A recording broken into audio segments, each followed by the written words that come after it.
Semoga yang subscribe diberikan rezeki melimpah dari jalan tak terduga. Dan yang like komen, dimudahkan jalannya menuju surga di hari akhir nanti. Siapa yang tak mendengar nama Qorun? Qorun adalah seorang sosok kaya raya di zaman Nabi Musa, tapi namanya melegenda hingga sekarang. Kisahnya diabadikan dalam Al-Quran, bahkan menjadi peribahasa atau ungkapan di masyarakat guna menggambarkan seseorang yang mirip dengan tabiatnya atau menisbatkan harta yang ditemukan terpendam dalam tanah sebagai harta Qorun. Qorun adalah miliarder kaya raya yang hidup sejaman dengan Nabi Musa. Saking kaya rayanya, Qorun setiap kali keluar dari rumahnya, ia didampingi dengan 300 pelayan laki-laki dan 300 pelayan perempuan. Qorun juga dikawal oleh 4.000 pengawal yang diiringi 4.000 binatang ternak, ditambah 60 ekor unta yang khusus membawa kunci-kunci gudang penyimpanan harta kekayaannya itu. Itu dilakukan semata-mata sebagai bentuk kesombongan bahwa dialah manusia paling kaya, paling terhormat, dan memiliki pengikut setia. Ia merasa lebih mulia dibandingkan Nabi Musa alaihissalam. Orang-orang tentu saja akan penasaran seberapa banyak harta kekayaan Qorun jika pengawal dan pembawa kunci gudang kekayaannya sebanyak itu. Lalu berapakah harta yang dimiliki Qorun yang disimpan dalam gudang-gudangnya tersebut? Sebelum saya melanjutkan, dimohon untuk menonton video ini sampai selesai supaya tidak ada kesalahpahaman dalam memahami isi cerita, serta mohon bantu channel ini semakin berkembang dengan cara tekan subscribe dan silahkan tinggalkan like serta komen positifnya. Semoga dukungan pemirsa Risalah Kehidupan bernilai pahala dan menjadi wasilah dimudahkannya segala urusan pemirsa sekalian. Pemirsa Risalah Kehidupan, di zaman sekarang banyak orang yang mengistilahkan rezeki yang tak terduga dengan istilah harta Qorun. Lalu, dari manakah sumber harta kekayaan Qorun yang sangat luar biasa itu? Serta di manakah Qorun dan hartanya ditenggelamkan? Siapakah Qorun dan bagaimana kisahnya dengan Nabi Musa? Qorun merupakan kaum Nabi Musa alaihissalam. Disebutkan oleh Ibnu Jurayj, nama lengkap Qorun adalah Qorun ibnu Yashar, ibnu Qahis, ibnu Lawi, ibnu Yakub. Ia merupakan putra paman atau sepupu Nabi Musa alaihissalam. Pasalnya, Nabi Musa alaihissalam sendiri adalah putra Imron, sedangkan Imron adalah putra Qahis.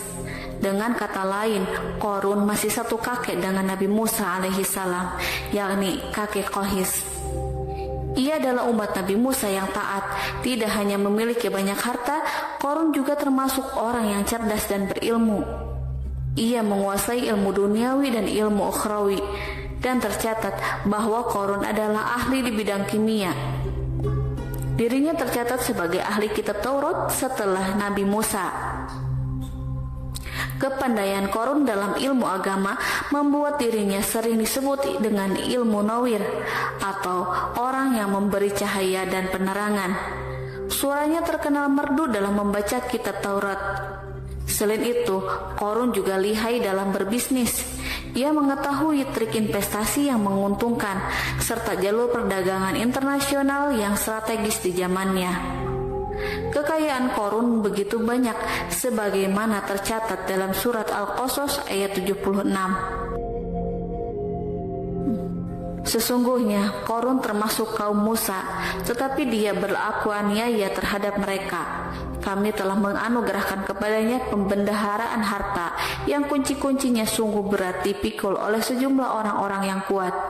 Dalam riwayat Khaisamah disebutkan, untuk mengangkut kunci gudang kekayaan Qorun dibutuhkan 60 bigol atau sejenis kuda kecil. Ukuran kuncinya sebesar jari, bahannya terbuat dari kulit dan setiap kunci digunakan untuk satu gudang. Maka keluarlah Korun kepada kaumnya dalam kemegahannya. Para ulama tafsir menjelaskan, Korun keluar dengan baju mewah, diiringi dengan 300 gadis berbaju merah dan 4.000 kendaraan kuda. Tak heran, iring-iringan Korun itu mengundang decak kagum mereka yang gandrung terhadap harta kekayaan. Sebagaimana yang terekam dalam Al-Quran, moga-moga kiranya kita mempunyai seperti apa yang telah diberikan kepada Korun. Sesungguhnya ia benar-benar mempunyai keberuntungan yang besar. Quran Surat Al-Qasas ayat 79. Namun tak sedikit kaumnya yang mengingatkan, dan ingatlah ketika kaumnya berkata, janganlah engkau terlalu bangga. Sesungguhnya Allah tidak menyukai orang-orang yang terlalu membanggakan diri atau disebut farihin. Sebagian ulama menafsirkan istilah farihin di sana juga berarti takabur atau zolim, berbuat kerusakan, arogan, dan tidak mau bersyukur terhadap nikmat. Korun dikisahkan memiliki ribuan gudang yang berisikan emas dan perak. Bila keluar rumah, Korun selalu berpakaian mewah dan dikawal oleh 600 pelayan. Ia diiringi 4.000 ekor kuda dan 60 ekor unta yang membawa kunci-kunci gudang kekayaannya. Namun sayang seribu sayang, Korun kemudian membangkang pada Nabi Musa dan menjadi pengikut setia Fir'aun. Mengenai dari mana asal-usul kekayaan Korun, ada beberapa riwayat yang memberitakan tentang asal-usul kekayaan Korun tersebut. Sumber pertama menyebutkan bahwa jauh sebelum memiliki kekayaan, Korun hanyalah seorang lelaki miskin yang tidak mampu menafkahi keluarganya sendiri. Anaknya sangat banyak. Lalu suatu hari ketika Korun datang kepada Nabi Musa, ia meminta Nabi Musa alaihissalam untuk mendoakannya agar Allah memberikan harta benda yang banyak. Korun juga meminta Nabi Musa mengajarinya ilmu kimia dan ilmu-ilmu kehidupan lainnya. Korun dikenal sebagai orang yang soleh dan mengikuti ajaran Ibrahim dengan baik, sehingga tanpa pikir panjang Nabi Musa alaihissalam menyetujui permintaannya. Allah Subhanahu wa Ta'ala mengabulkan doa Nabi Musa. Korun diberikan kecerdasan luar biasa dan menguasai ilmu yang telah diajarkan kepadanya. Korun menguasai teori dan praktik pembuatan emas permata dan beragam perhiasan mewah lainnya. Ia juga pakar dalam ilmu arsitektur rancangan bangunan, penataan kota, dan lain sebagainya. Tidak lama setelah itu, hidupnya berubah.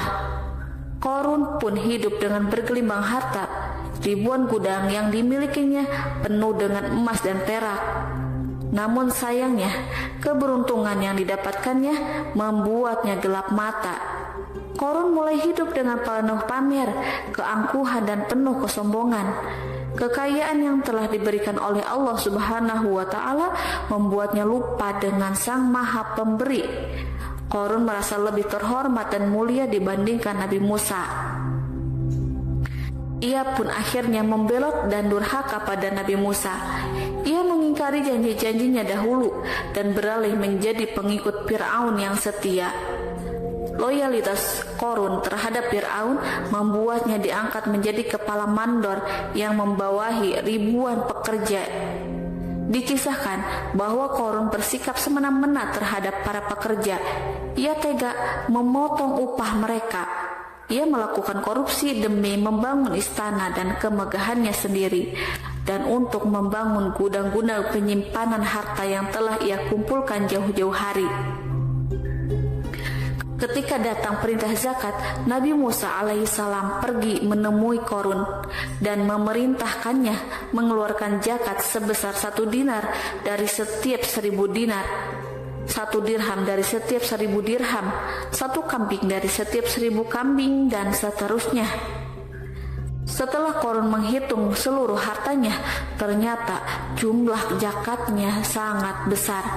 Kekikirannya pun mulai menghalangi hatinya untuk mengeluarkan zakat. Korun enggan membayar zakat ketika Nabi Musa alaihissalam menagih zakat yang diperintahkan oleh Allah untuk ditunaikannya. Ketika Qarun diminta zakat, ia langsung marah dan tidak memberikan sedikit pun kekayaannya.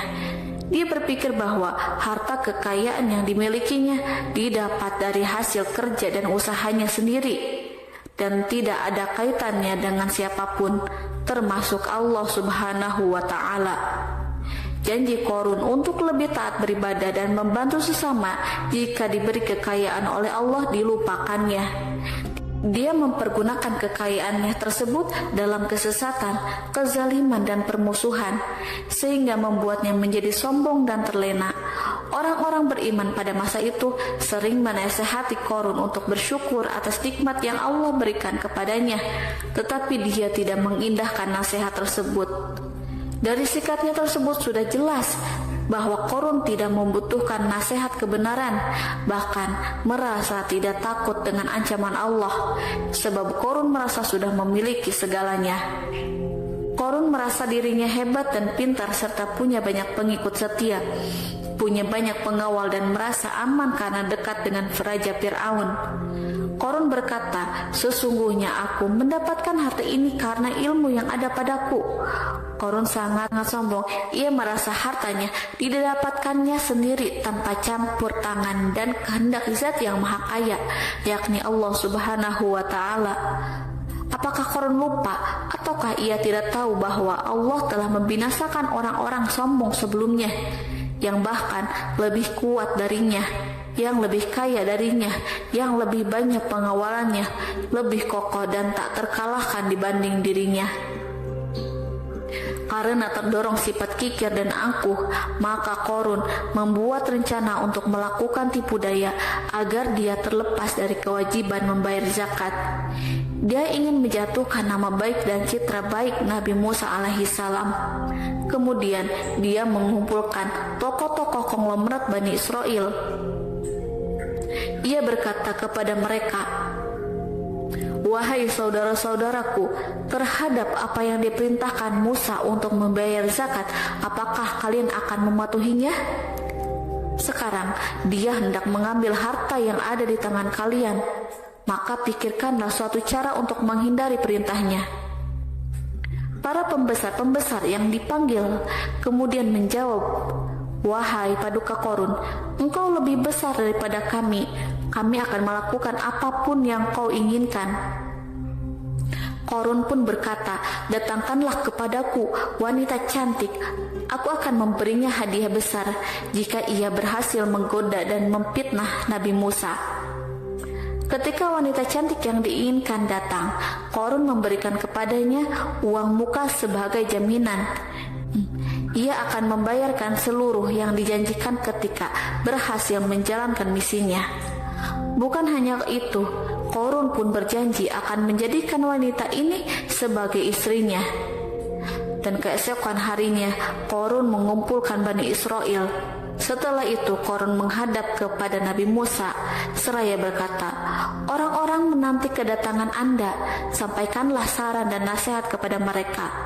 Nabi Musa kemudian keluar dari rumahnya. Ia mulai menyampaikan nasihat pada umatnya.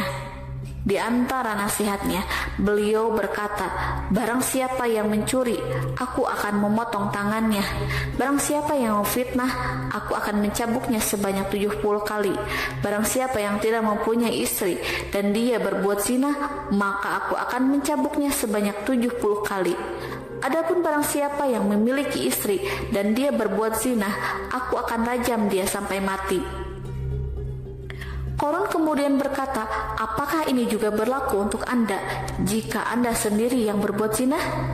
Apakah Anda akan menerima hukumannya?" Kemudian Nabi Musa menjawab, "Ya, meskipun saya sendiri yang melakukannya." Maka kemudian Qarun memanggil wanita yang telah dibayarnya. Wanita itu berdiri di depan Nabi Musa dan Bani Israel yang telah berkumpul. Dia mengaku sedang hamil karena telah berhubungan badan dengan Nabi Musa. Maka marahlah Nabi Musa atas fitnah kejam yang diarahkan kepadanya. Kemudian Nabi Musa melakukan sholat 2 rakaat, lalu mendatangi wanita itu dan menyumpahnya agar mengatakan siapa yang menyuruhnya. Wanita itu menjadi ketakutan. Ia gemetar di depan Nabi Musa. dan dia mengaku bahwa yang menyuruhnya adalah Qarun. Lalu wanita itu bertaubat dan meminta maaf kepada Nabi Musa. Seketika Nabi Musa bersujud seraya berdoa kepada Allah untuk menimpakan azab kepada Qarun. Allah memberi wahyu kepada Nabi Musa bahwa bumi telah dijadikan tunduk kepada perintah Nabi Musa. Kemudian Nabi Musa berkata kepada bumi, "Wahai bumi, telanlah Qarun beserta kekayaannya, habiskanlah semua." Kala itu Allah menurunkan wahyu kepada Nabi Musa alaihissalam untuk memerintah bumi apapun yang diinginkannya. Begitu Nabi Musa alaihissalam datang dengan wajah sangat marah, barulah Qarun merajuk, "Wahai Musa, sayangilah aku." Sementara Nabi Musa alaihissalam tak bergeming. Beliau lantas berkata pada bumi, "Wahai bumi, ambillah mereka." Seketika rumah Qarun mulai bergetar. Qarun dan antek-anteknya mulai dibenamkan hingga bagian lututnya. Rumahnya ikut turun sedalam lutut. Qarun kembali merajuk, "Sayangilah aku Musa." Rumahnya kembali berguncang. Kini Qarun dan kawan-kawannya kembali terbenam hingga bagian pusar.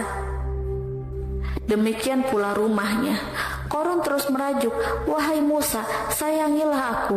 Sementara Nabi Musa alaihissalam kembali meminta bumi, "Wahai bumi, ambillah mereka." Rumah Qarun berguncang lagi, sementara Qarun dan kawan-kawannya terus terbenam hingga bagian tenggorokannya. Demikian pula rumahnya. Qarun lagi-lagi menjerit, "Wahai Musa, sayangilah aku." Namun Nabi Musa alaihissalam tak bergeming. Beliau terus meminta bumi menelannya, hingga akhirnya Qarun dan kawan-kawannya hilang seluruhnya di telan bumi. Tak lama setelah itu Allah pun berkata, "Wahai Musa, apa yang membuatmu bersikap demikian? Padahal demi kemuliaanku, andai dia Qarun berdoa kepadaku, niscaya aku akan rahmati. Maka kami benamkan dia beserta rumahnya ke dalam bumi, maka tidak ada baginya satu golongan pun yang akan menolongnya selain Allah, dan dia tidak termasuk orang-orang yang dapat membela diri."